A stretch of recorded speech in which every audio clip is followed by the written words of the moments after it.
Yedidim Shalom, nous allons parler bien sûr de Rabbi Shimon et à travers un Shirachirim rabbah, c'est-à-dire dans le Midrash, et aussi à travers un passage de la Gemara dans Shvi'it du Talmud de Jérusalem, un passage que certains connaissent mais qu'il est bon de nous rappeler aussi.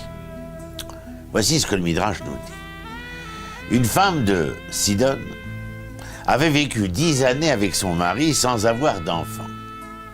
Ils vinrent tous deux devant Rabbi Shimon bar Yochai afin qu'il les divorçât. Il leur dit « Sur votre vie, de même que votre union fut conclue par un festin de mets et de vin, eh bien, voici qu'un festin toujours de mets et de vin, eh bien, serait de bonne loi pour votre divorce aussi. » Les époux suivirent ce conseil, et ils se firent un jour de fête et préparèrent un grand repas. Le mari, lors de ce repas, s'enivra.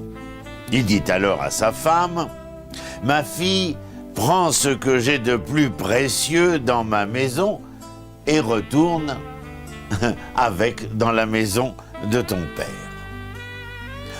Que fit-elle ? Lorsqu'il se fut endormi, elle fit signe à ses serviteurs et à ses servantes et leur dit « Portez-le, mon mari, avec son lit, dans la maison de mon père. » Quand, vers la minuit, eh bien, il se réveilla de son ivresse, son premier mot fut pour demander à sa femme « Ma fille, où m'a-t-on transporté ?» Elle lui répondit « Dans la maison de mon père, que j'ai, bien entendu, de plus précieux, parce que la question de l'homme a été « Qu'ai-je à faire ici ?» Et la femme de lui dire, comme de bien entendu, « Ne m'as-tu point dit hier soir, prends ce que j'ai de plus précieux dans ma maison et retourne dans la maison de ton père. Dans le monde entier, je ne connais rien de plus précieux que toi-même, lui dit-elle. » Ils s'en revinrent alors devant Rabbi Shimon bar Yochai. Il se leva, pria pour eux, et la femme devint mère. Ainsi le Midrash s'exprime.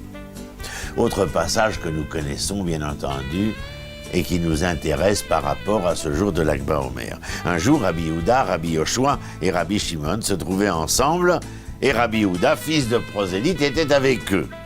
Nous dit la Gemara dans le Talmud de Jérusalem. Or, Rabbi Yehuda se mit à parler en disant qu'ils sont beaux les ouvrages de ces Romains, les marchés, les ponts, les thermes qu'ils ont bâtis.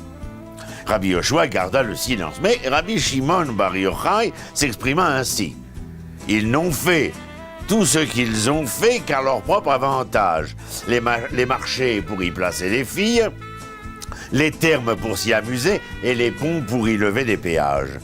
Yehuda, fils de prosélyte, répéta cet entretien aux Romains et ceux-ci élevèrent Rabbi Yehuda pour sa louange aux honneurs de Rome. Ils exilèrent à Tzipori Rabbi Yoshua pour son silence et condamnèrent à mort Rabbi Shimon bar Yochai pour ses paroles injurieuses. Shimon se cacha avec son fils Rabbi Eliezer en une maison d'école où chaque jour sa femme lui apportait du pain, une cruche d'eau et des choux. Mais quand le gouverneur eut prescrit des mesures encore plus sévères afin de retrouver Rabbi Shimon, eh bien celui-ci dit à son fils « Les femmes qui ne pourraient résister aux tortures seraient à même de nous dénoncer. » Eh bien c'est alors que ils allèrent se cacher dans une caverne. Là, un miracle se fit pour eux, un caroubier poussa et une source se mit à couler. Talmud de Babylone, Shabbat 33.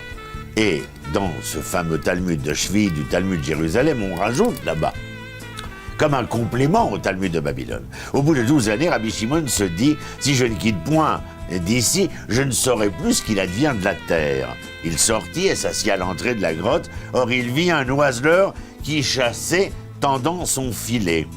Et il entendit une fille de la voix céleste qui criait « Liberté !» Et l'oiseau fut sauvé. Alors il dit Si un oiseau même ne peut mourir sans un ordre de Dieu, encore moins un homme.